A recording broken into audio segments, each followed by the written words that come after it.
Куда бежать? Where should we go? Anywhere. Пошли там. Let's go. We can hide in there. Let's go, go, go, go. Пошли.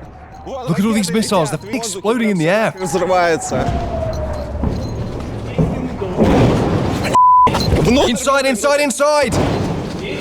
This is Alex Pototsky, reporter for the People Project. This footage is of the third air attack he got caught in during the last week as he tried to make his way to the desert where the Israel-Hamas war started. Don't stop, don't stop. Don't stop, don't stop. Got it, don't stop. This is previously unpublished exclusive footage. This guy's trying to flee the attack of the militants. His name is Shai. His hands are shaking.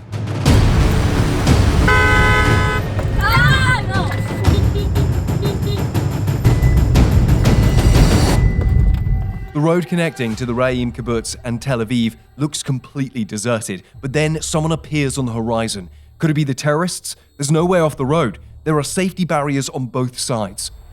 2 officers are laying dead on the road, so combat is happening right now. It just happened, we just missed it. There was no gunfire at the time, they were looking for these guys, but officers had just died. Fast, fast, fast, fast, fast. Foot, don't stop. Foot, stop. Don't stop, don't stop, don't stop. There's 3 cars abandoned right on the road next to the third one. We cannot show it due to YouTube regulations. Then there's another car and 2 armed men next to it, and it's hard to see or not, but they point their guns right at the passing car. We see 2 men on the side of the road, black masks, tactical vests, machine guns, shorts, t-shirts. One of them has bloody hands, next to a car full of bullets, car doors open, trunk open, dead body in the front seat. Today, I will tell you how people were running for their lives from the Hamas attack on the Supernova music festival that was taking place half a mile from the Gaza-Israel border. My team is also working right now on a report from the Gaza Strip. Civilians in Gaza are also suffering from massive air attacks. Many have no access to provisions and are on the verge of survival because of Israel's crackdown, which is why we are going to cover Gaza too, including in this report.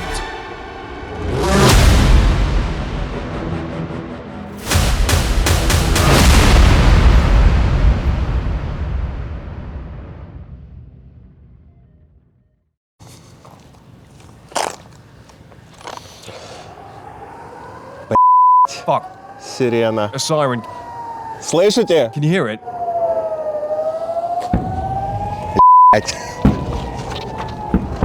Reporter Alex Pototsky flew to Israel as soon as the war broke out and has already been to the country's hottest spots. Мы сейчас We're only 3 miles away from Gaza. километрах от Газы. Тут ракеты Fuck, there's a missile here. Oh, fuck me. в рот. Alex has been around the world, but this particular trip of his was the hardest of all. Ben Gurion International Airport has been attacked several times, and it's been closed on and off. Many airlines have suspended their flights there, and on top of that, there was a chance Alex could have been simply turned away by the border security. Until the very last moment, I had no idea whether they would let me enter Israel or not, because I've got visas to go places in my passport that Israel does not approve of. Also, they have an ongoing war that's just started, which is the reason why the airline's security service had many questions to me about why I was taking this flight from Moscow. The biggest question being, why the heck would I want to fly to a country in a state of war? Just a couple of days before the war broke out, this airport was full of people arriving for one of Israel's biggest music festivals, the Supernova Sukkot Rave. The whole world now knows its name.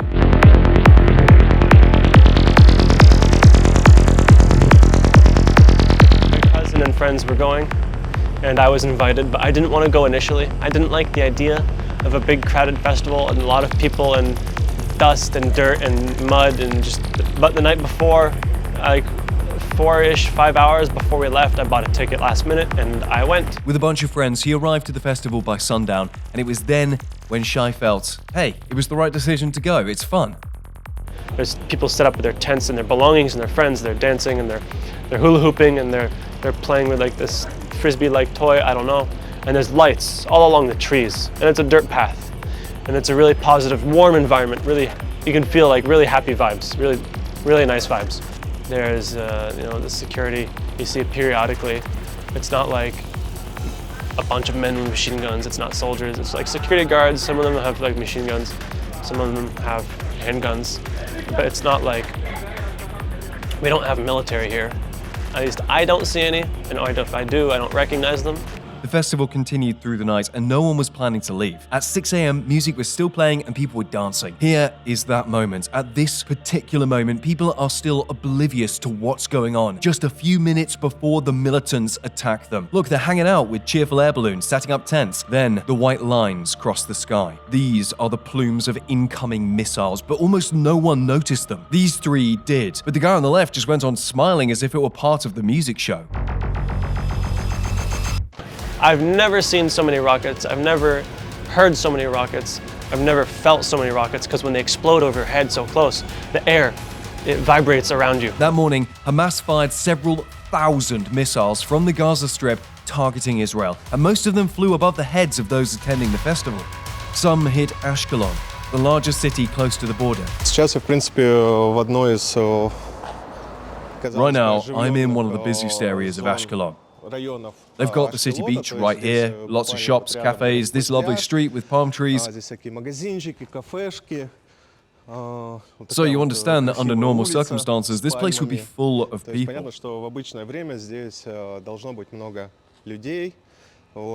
Yet, as you can see now, it's completely empty. Only cars pass through every now and again, but not often. The city is now literally dead.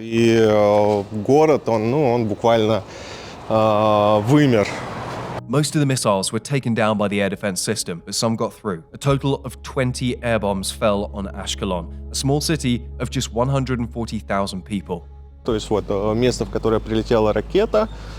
This is where a missile hit. Behind me is a store. Here you can see all the shattered glass from the windows and some damaged cars. You can see that one of the cars caught fire and literally melted as it burned. Ever since October 7th, Ashkelon gets bombed every single day. They say here that as soon as you hear air alerts, you've got 20 seconds to hide in a bomb shelter. After that, it's too late. There's another siren, and the guys in the car can't hear it. A siren. Сирен.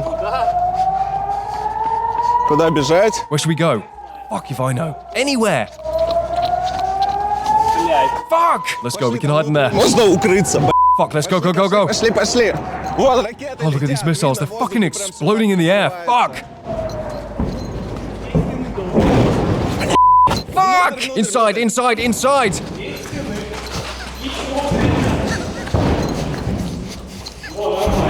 Oh, okay.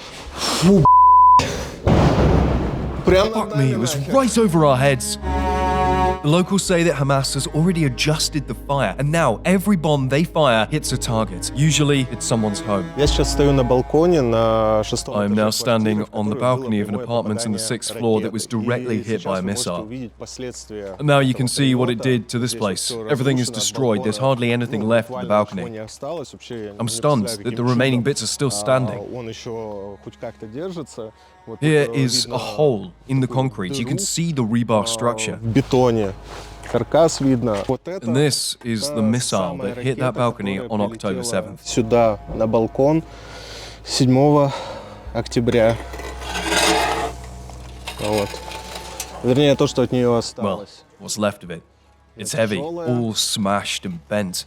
Вся изогнутая, помятая.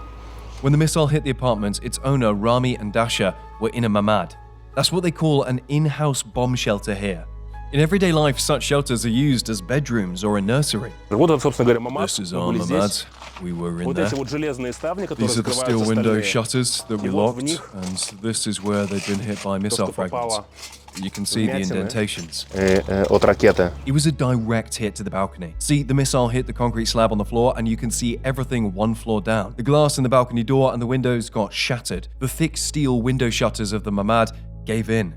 The fragments even made holes in the entrance door. When it all happened, we were in the mamads, and after the explosion, I heard someone knocking on the door. The rescue team arrived really fast. I got out, and I was so shocked to see what had happened. While they were already breaking the door down, they got in asking, "Who's alive? How many people are there here? whether we were okay. Rami says his family had won the jackpot. The remains of the missile fell down from the balcony right onto their parked car, and it now has holes in it. There are dozens of damaged cars just like theirs in Ashkelon now. People don't even bother to remove them from the streets anymore. Here, some cars are parked that have been damaged by the explosion and the debris. And here is the missile that had caused all the damage, right here. It went underground through the asphalt. You can see just this part of it above the ground, while the rest is underground. This car is a good example. It shows how dangerous all these fragments are that are scattered around when a missile explodes. You can imagine what would happen if all these fragments hit if all these fragments hit a person. You can see what they did to a car made of steel, so the way they'd go through a human body would be like a knife through butter. Эти осколки пройдут просто как нож через масло. I don't even know what to say. Well, I think it could be me, sitting in a car when all this happens. It just makes me freak out. Obviously, if someone were sitting inside this car, they'd be killed. Просто погиб. For those who came to a music festival close to the Gaza Strip, cars were the only way to save themselves. Before they could understand how grave the danger was, people started packing their things. At some point while we're packing up, I hear gunfire. I've never heard gunfire in my life, ever. Never, not once, not a bullet, nothing, only like Call of Duty and video games and movies. But I hear off in the distance, really far, and then it stops. And it sounded really fast, really close together, like a machine gun. And I don't know why I thought it was gunfire. I don't know what made me think it or whatever, but I heard this sound, it stood out. And it made all the hairs of my body stand up. Shai filmed everything what happened next on his phone camera. He and his friends hopped into the car and tried to leave, but there were so many cars on a narrow road that it got congested. As we're finishing up, that's when we hear gunfire from inside the festival. That's when we hear machine gun fire. It's not one bullet, it's not a couple bullets, it's fully automatic machine gun fire. And then we hear screaming.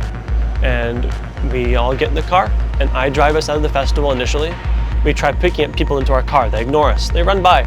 They're just running, dust in the air, no one can see what's going on. On the morning of October the 7th, thousands of people were forced to run because Hamas attacked Israel in several places. Militants entered small settlements, what they call a kibbutz here, and killed everyone they saw. So the day the war started, I remember myself, I went to sleep at 5 in the morning. I hang out with my friends, and my parents woke me up at 6. I was very confused, my parents told me, Gaza firing at us. I found myself in the mamad with all my family, and at the TV, I saw everything was going on. Dai is one of those people who had just enough time to flee his kibbutz before the terrorists entered it. His family and other refugees have been given shelter by another kibbutz that's further away from the border. And first we accepted, we took here 250 people from the Gaza envelope into our hotel. Once this hotel was in full capacity, which means that in a room of 5 there's 10 staying, then we started taking people into other guest rooms and into empty apartments. Now people are trying to recover. The danger is past, but many still can't fully realize all the horror of the situation they have been through.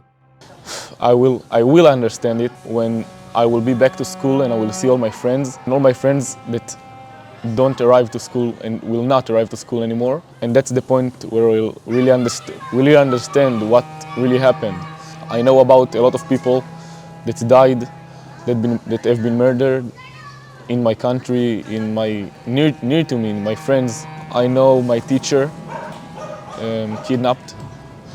I know her husband been murdered. So the second person I know is a friend of mine and is older than me in a year. It was at his house, at his home, when these murderers, terrorists, came to his home and took him. The terrorist pointed the gun at him, at the footage. I really hope he's okay. Many people in Israel can only judge about the situation based on the news they receive or videos posted on social media, such as this one. Terrorists have set up an ambush on the road and fired directly at the car that's got its camera on. The car stops a few seconds later with people inside it presumably dead. Shai was also in a car on a road not far from here at about the same time, also with the camera on. When they finally got to the main road, they saw reporters, policemen, and medics who were already helping the arriving people. The missile attack was still underway. The air defense system was working hard to repel it. We get stopped by our first police. They aim their guns at us. They make sure we're Israeli, make sure we're not terrorists, we don't have guns on us. They let us through. We tell them we're going to Tel Aviv, so they let us through. But then they got to experience a real nightmare. After a while, an armored police car took over and blocked their lane, making them stop. 4 policemen with guns jumped out of it. No, I saw a body on the ground. Down. Their guns trained on the side of the road, all of them. Cops pulling up. They tell us there's like men hiding off to the side. Tell us to back the car up because there's 2 officers are laying dead on the road. So combat is happening right now. It just happened, we just missed it. There was no gunfire at the time. They were looking for these guys, but officers had just died. All the cars they'd seen on the road had lots of bullet marks and had dead people inside them. In going down this road, I remember one car we passed facing the wrong way, a silver car, full of bullets, glass broken. The driver has a hole in his face. I remember seeing it very clearly. I don't know if the others saw it, but I saw it for sure. We keep going. We see another car on the side of the road, dead body laying, trunk open, body's in its own blood. There's items from the car thrown all over the road. We keep going. We see 2 more cars, 3 dead bodies in the road, left to right, into the middle of the road. Their belongings all about, them laying in their own blood. And then the most frightening thing happened. They saw some people who were alive. They were standing by a car with guns in their hands, and one of them pointed his right at Shai's head.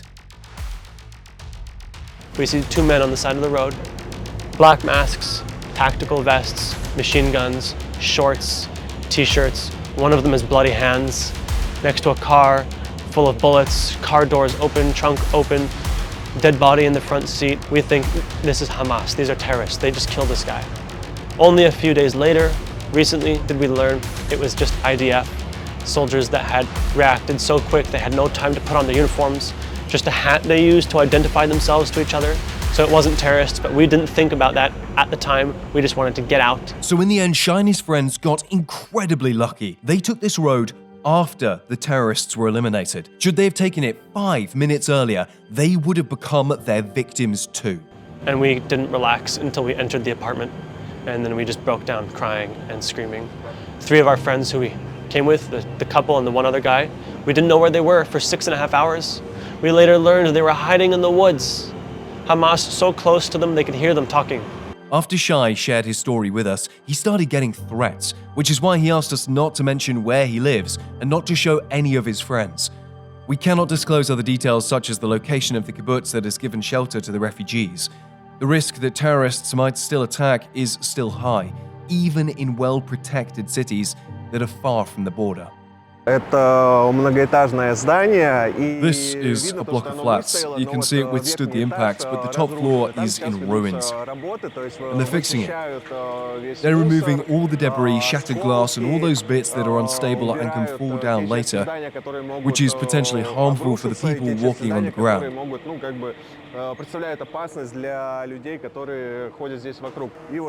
So they put up a fence around this area to make sure no one can come close and get hit by something.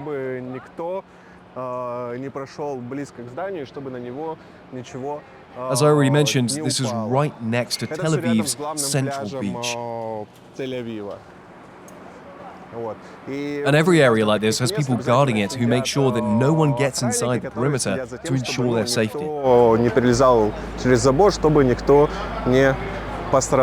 As you can see, in this particular case, the missile didn't do much harm.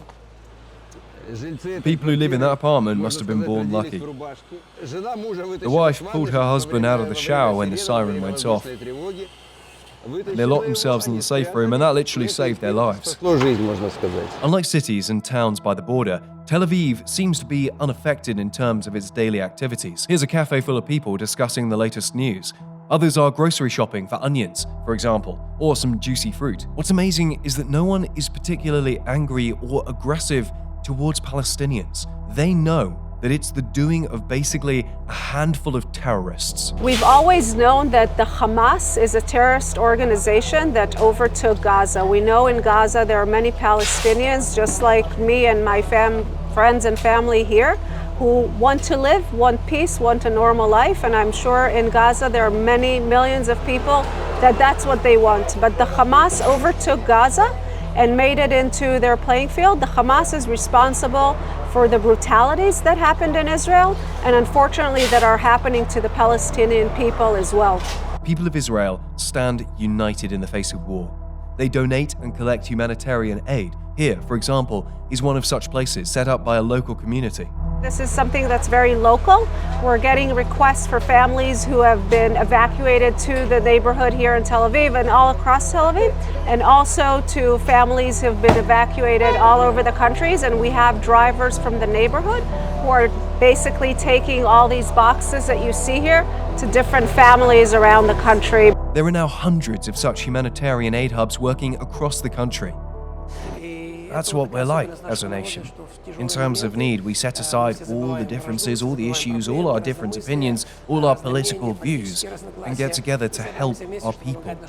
That's the true strength of our people. This is where people bring their donations in Ashdod.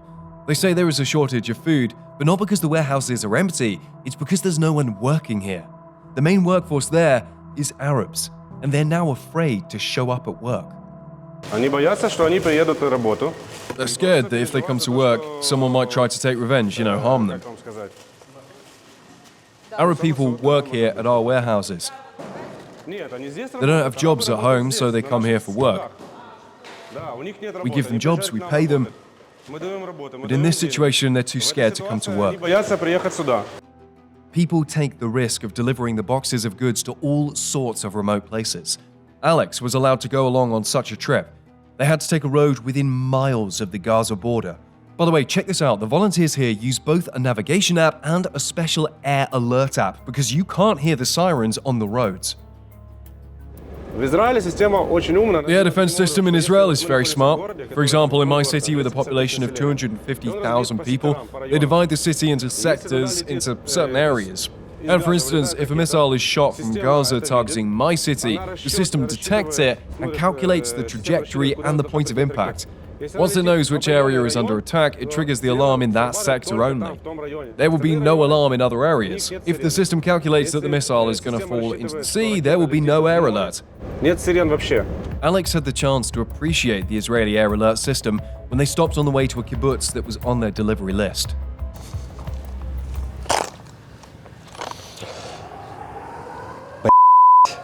Сирена. A siren. Слышите? Can you hear it?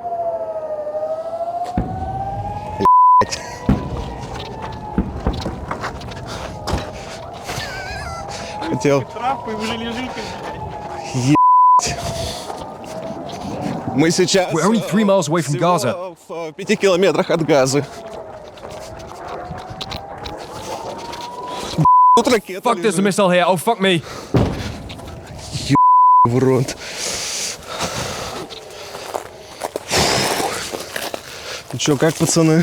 Нормально. Нормально. The guys stopped the car to show how close the border is. Around here, you can see missiles fired by both sides. Вот сейчас мы на самом юге города. We are now outside of Ashkelon, south of the city. С этого места, где я сейчас стою, About 3 miles separate the Gaza Strip and this very place where I'm standing. 5 или 6. Вот здесь забор. Here you can see the border fence. Over there in the distance, you can see the power station that used to supply Gaza with electricity. Электричество в Газу. Once Israel recovered from the initial shock, it mustered a response. First, the army pushed the Hamas militants back to the Gaza Strip, and then a bombing campaign followed. Thousands of missiles are now targeting Palestinian homes.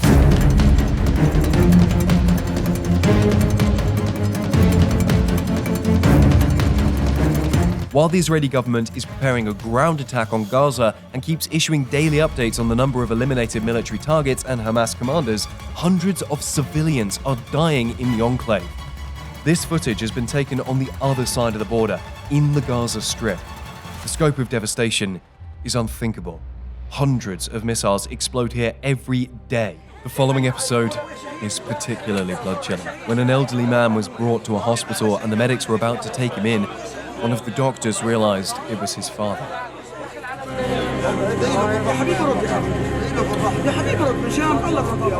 Father, say something, for God's sake.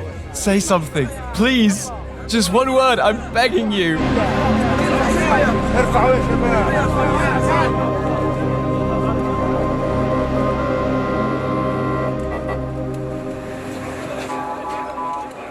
Hospitals are overcrowded. Badly wounded people have to wait for their turn lying on the floor.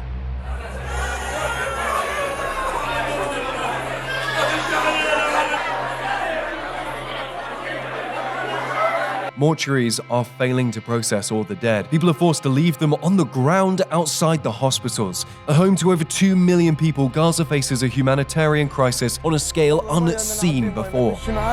We have nothing. No food, no water. Everyone's starving, including our children. Our only demand is food and water for our children. Israeli government has ordered the civilians to leave Gaza, and many have fled, leaving their homes behind. But not everyone has a means to leave. Whereas Israel is sending more fire and vows to eradicate Hamas completely this time. I don't think there is a solution anybody will ever agree on. And everybody on both sides is going to suffer, and there's not going to be any winner. No one's going to be happy when this is over. Shai went to the music festival not only for fun, he's a photographer, and he was looking to make a few portraits. He says that this man's portrait came out particularly well. When the bombs started falling, he was the only one who didn't panic. He stayed in his hammock and simply kept smiling. He didn't even try to run. He was totally relaxed. He wasn't anxious. He wasn't nervous. He wasn't worried. He wasn't panicking. He didn't even get out of his hammock. The only time he got out of the hammock was to stand up because I asked him to take a photo. To dinner at no specific time, just said, hey, after the festival, if you want, reach out to me, come over for dinner, we'll talk more. And that's it. I don't know anything else about him. I spoke to his sister, and I'm gonna print out his photo and frame it and give it to his family so they can have it, because I'm the last person to capture a photo of him. His sister told me that one of the things that he said to her that stands out was that if he dies, he wants to die at a party. And he got his wish.